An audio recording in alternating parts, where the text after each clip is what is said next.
Hi guys! It's me again, Mrs. B. It's Friday. And napaka-traffic. Nag-drive tayo ngayon. Sino gusto pumunta sa Baguio? Tara, mag-Baguio tayo. In 3, 2, 1, let's go! Oy, apple kayo, hindi ka umuupo. Oo. Ano, hindi ka ba talaga nasama? Ilang kilong strawberry pa bibili? So, and guys, nandito tayo ngayon sa Minute Burger. So, nakita na ako sa Minute Burger. Kasi mahabang yan natin. Dito na kami. Oh.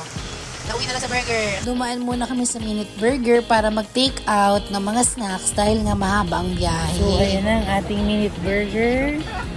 At let's go na! Nagmamadali na nga ako nito kasi 11:30 na ako dumating. 12 o'clock ang call time namin. 30 minutes na lang maiiwan na si Mrs. B. At syempre, hindi pwedeng maiwanan si CPS. Si time check, 11:42 p.m. na. Let's go, Baguio! All throughout talaga ng biyahe, tulog lang ako kasi nga syempre galing pa tayong work. Pero napaka-smooth at napakabilis ng biyahe namin. Shoutout nga sa'yo, Boss J. Ayan ang aming driver, si Boss Lina. Kaya niya mag-drive. So guys, kakarating lang namin sa Baguio at super cold weather. Ayan ang aming mga sisi. Then, tito, ayan ang aming tito. Kasama namin sa Baguio. First up, pupuntahan natin ang sikat na Lion's Head. Oh. Ito ang pinakasikat na Lion's Head para sa mga hindi pa makapunta dito sa... Welcome to Baguio, guys! Welcome to Baguio! Grabe, super lamig dito sa Baguio. Hindi ko akala ganito pala kalamig.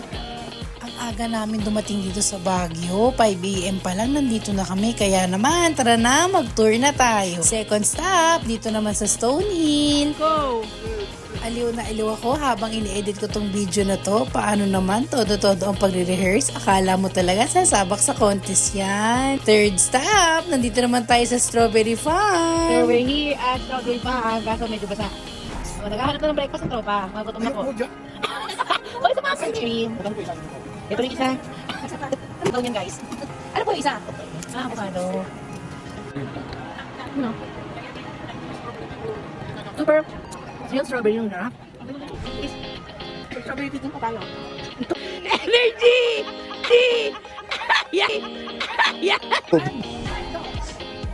Ang napakagandang strawberry farm. Ang sarap nun, luto. CPS, kain ng ice cream.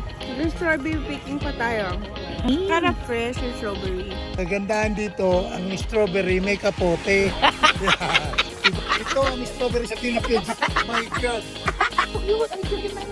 Yan ang binili niya agad yung isang bilis. Sorry to pop your backbone. Pop your backbone. Ako, sarado tayong farm. Sayang nga lang at masyado kaming maaga pumunta. Kaya naman, itong tito ko, tignan nyo naman, aliw na aliw at namakyaw agad ng strawberries.